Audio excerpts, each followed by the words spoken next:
Hi, we're live today here in Tucson. That's right. This is KRAZTV.com, the Zero Channel, the adult side.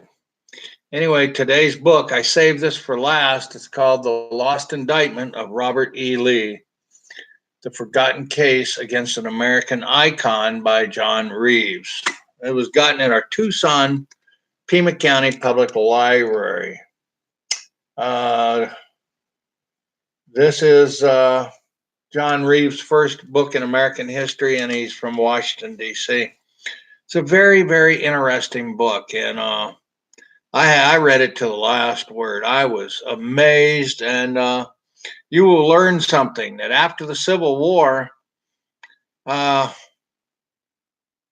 uh, Robert E. Lee and Grant got together at Appomattox, and he kind of told him, forgive and forget and get on down the road. So after and then Lincoln was killed a few days later, and so anyways, Andrew Johnson was mad, and so he said, no, we're going to indict and hang these people, and he wanted to make sure that Jefferson Davis and Robert E. Lee were the main ones, plus they indicted 36 more. So they got a Supreme Court Judge Underwood and Mr. Chase, attorney generals and all of that, and they hawed around and tried to find every different which way, and they didn't issue the indictments, but it got put off by various reasons. Some of the judges say, well, I can't get to the case right now, so it has to wait a while.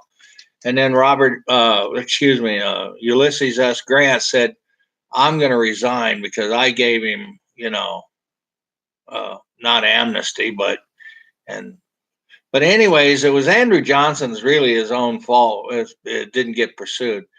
And then, of course, the 14th Amendment came in, and that stopped the ability almost for him not being indicted. There was only one guy, Charles Wurz, that was head of the Andersonville prison. He was hung. So everybody else hung in the balance while they waited to see if they were going to get it. But actually, nobody else was tried after that. So a general amnesty was granted to everybody but the indictees. But anyways, then it turned out that on Christmas Day, well, in 1867, Andrew Johnson had his own problems.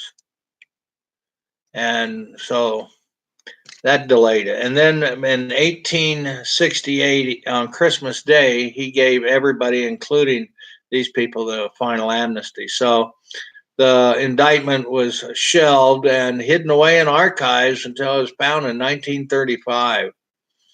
And it's very fitting for today because they talk about in 1890 they raised the statue that people pulled down now.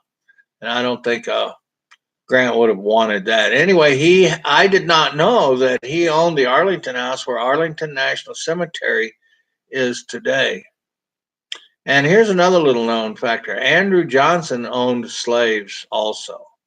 So it's the pot kettle calling the kettle, Anyways, read this book. It's very interesting. I know I've carried on, but get it at your library.